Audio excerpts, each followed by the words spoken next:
Well, insurance fraud not only costs insurance companies upwards of, get this, $30 billion a year, but also ends up costing you hundreds. My next guest tracks down these cheats using undercover video surveillance, and he came across some of the world's dumbest. I just like saying dumb on TV. And he's got the tape to prove it. Paul Colbert is the CEO of Meridian Investigative Group. Paul, thank you for being with us. And I love the notion that we're calling these people just flat out dumb. But I guess there's lots of them out there, aren't we? There's plenty of them out there. There's certainly no shortage.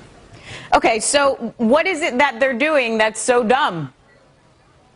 Well, I mean, clearly, as you can see from some of the videos, that some of these folks really believe that they can practically get away with murder and really actually get paid for it. So for us, that's kind of our job to go out there and police that and make sure that everybody's on the up and up. So you must get phone calls from the insurance companies and they say, hey, we're not so sure these claims are legit. Go undercover and find them.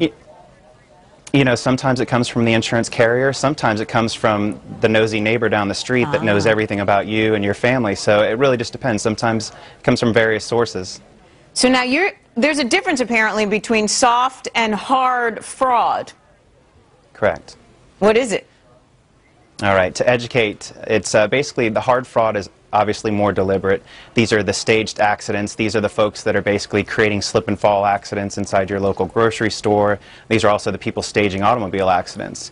The soft fraud could be your pastor. It could be the individual that's doing the remodel on your home. It's basically a white lie. It's an exaggeration of the truth for the sake of, you know, getting a little extra money.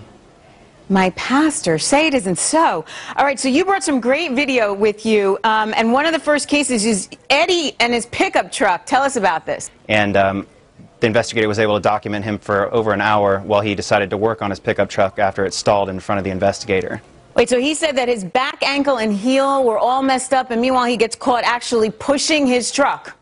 Oh, yeah, he was legitimately pushing that truck there. That's great. Okay, and you brought another one. Bert said he was blind. Oh, that's...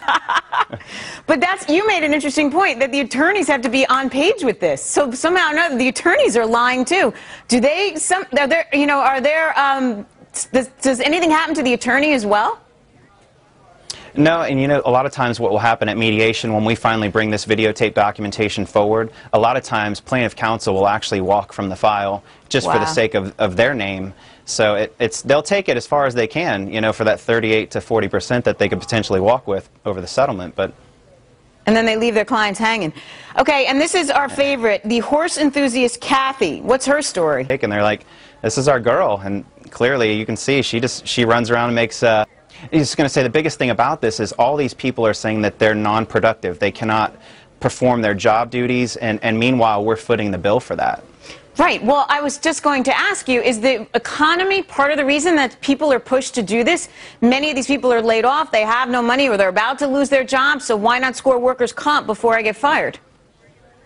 You know what, workers' comp is an age-old problem, but we've certainly seen a significant uptick in the types of fraud that are being committed. A lot of the old tricks are being pulled again, so it's kind of like clothing. They're fads. They come in and out, and they try them until they get caught. And quickly, explain to people how that mess is being passed on to us, the consumer.